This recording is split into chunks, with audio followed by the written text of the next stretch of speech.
मन मंदिरा गजर भक्तीचा.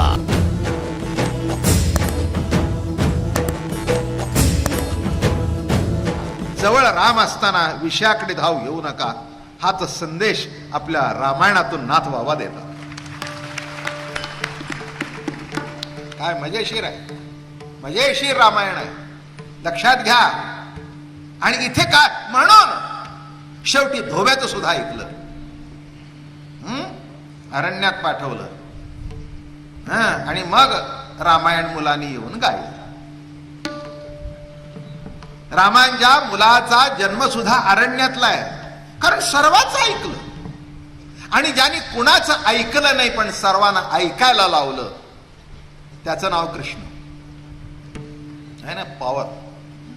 कुणाचं ऐकलं, कुणाचं नाही. मी म्हणेल तसंच, असं म्हणजे असंच. सुभद्रा अर्जुनाला म्हणजे अर्जुनाला. मग कोणीही काहीही करा, द्यायची म्हणजे द्यायची, पळवून न्यायची, त्याला पळवून न्यायला सुद्धा मदत. हे रामाला जमलं असतं कधी? एक लक्षात घ्या, संसार सुखाचा व्हायचा असेल तर रामाला सोडू नका, आणि अध्यात्म कळायचं असेल तर कृष्णाला सोडू नका. दोन सिद्धांत लक्षात घे, हे दोन टोक आहेत. संसार, मर्यादा पुरुषोत्तम राम, एक बाणी, एक पत्नी, एक वचनी. म्हणून आपली शपथ रामासारखीच आहे. वारकरी संप्रदायाची शपथ कशी आहे? रामासारखीच आहे. म्हणून संसार सुखाचा व्हायचा असेल, शिस्तबद्ध काही न भानगड होता राम, तिकडे कृष्णाकडे जाऊ नका. कारण त्याच्याकडे भानगडी करायचा आणि पचवायची ताकद होती. तुमच्याकडे काहीच नाही. कशाचे करता, कशाचे करता?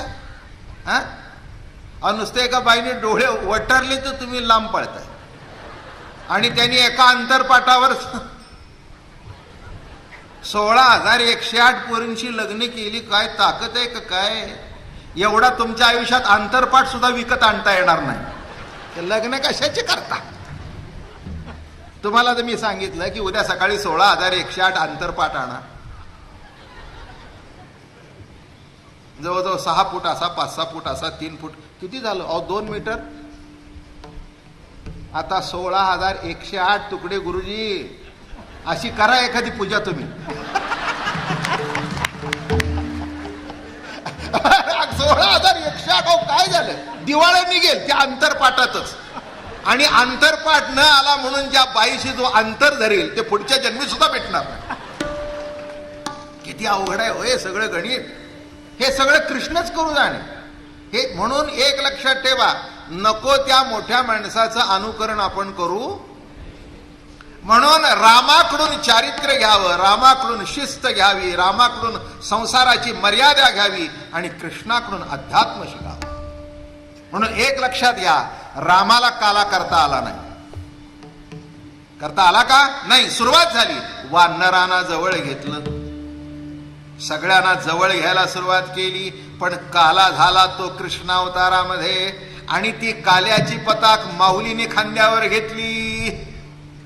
म्हणून काला कोणत्याही धर्मात नाही. एक सांगतो माहिती म्हणून, म्हणजे विरोध म्हणून नाही किंवा चिकित्सा म्हणून नाही. अनेक संप्रदायाचे मोठे मोठे उत्सव होतात, मोठ्या मोठ्या कथा, कार्यक्रम, कीर्तन सोहळे, प्रवचन सोहळे मोठे होतात. अन्नदान असतं, काला कुठेच नसतो. आहे का नाही? बरोबर. अन्नदान असतं, मन.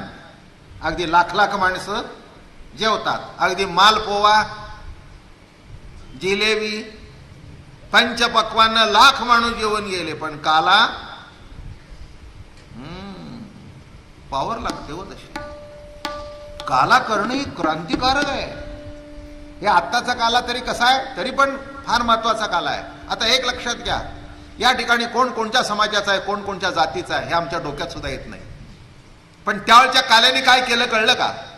सगळ्यांचे हात लागलेलं एकत्र करणं, वाटणं, केवढी क्रांती आहे. विचार करून बघा, ही काय क्रांती आहे तुम्हाला कळतच नाही. तुम्ही आपल्या अंटान लाह्या टाकता, ती तशी लाही नाही. समाजाची विकृती बघून, समाजाचे हे दुभंगलेला समाज बघून संतांच्या अंतःकरणाची लाही लाही होत होती. त्या लाहीचं एक प्रतीक म्हणजे ही लाही आहे.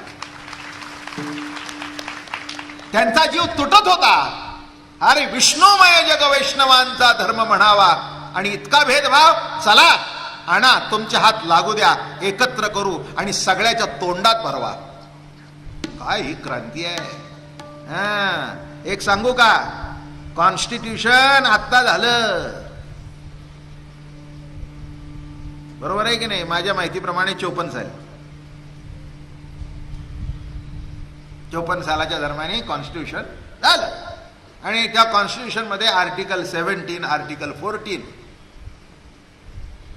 याच्यामध्ये हे कायदे घातले की कोणाला जातीकडून आमच्याकडून कमी लेखू नाही. पण काय घडलं? अजून बाई डोक्यातली 11-33 जमत नाही, तर सगळा 11चा पाडा केव्हा व्हायचा? बर का, हे लक्षात घ्या, किती अवघड आहे. आमच्याकडे बघा, ज्ञानोबा रायच्या काळी क्रांती सुरू झाली. पांडुरंग विटेवर उभा राहिला, महाद्वारातून दर्शनाला जावं. महाद्वारात पहिलं दर्शन चोखवारायाचं, बीसी. चोखवाराय म्हणजे कॉन्स्टिट्यूशन मधले बीसी. काय चुकलं का माझं? बीसी ना. बीसीचं दर्शन घेतलं की नामदेव पायरी, ओबीसी.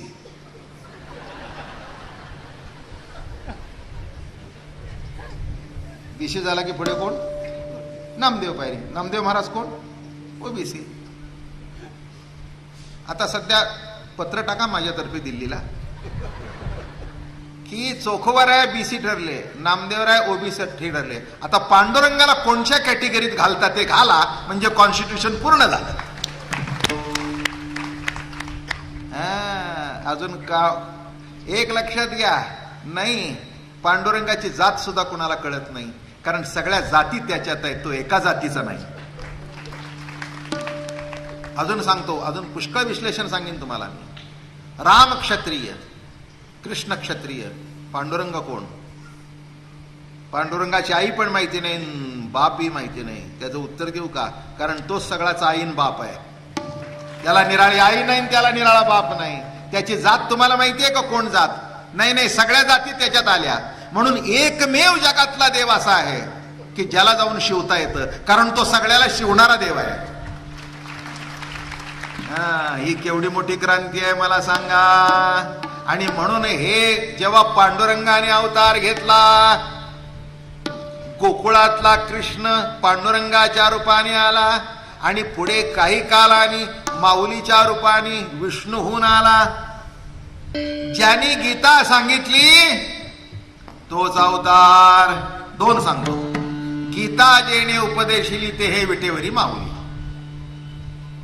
बर का. आणि अर्जुना संकट पडता जळभारी, गीता सांगे हरी कुरुक्षेत्री, तोच अवतार झाली अलंकापुरासी. आळंदी आली, सगळे पंचक्रोशीतील संत तिथे प्रगट झाले. नामदेवराय आले, चोखोबाराय आले, गोरोबा आले, सावतोबा आले. सगळे कोण नाही आलं? जनाबाई आली, मुक्ताबाई आली, सगळे आले. एक राहिली होती मंगळवेड्याला, तिलाही बोलवून घेतलं, कानोपात्रा. कळलं का? सामाजिक एकीकरण. काला बघितला का? एका गणिकेच्या मुलीला सुद्धा काल्यात बोलवली. ती लिहिते, धन्य कानोपात्राजी झाली भाग्याची, धन्य कानोपात्राजी झाली भाग्याची. का? भेटी झाली ज्ञान देवाची म्हणून.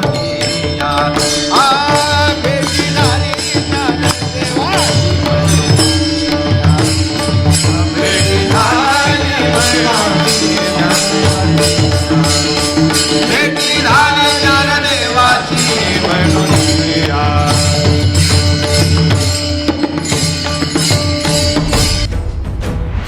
मन मंदिरा गजर भक्तीचा.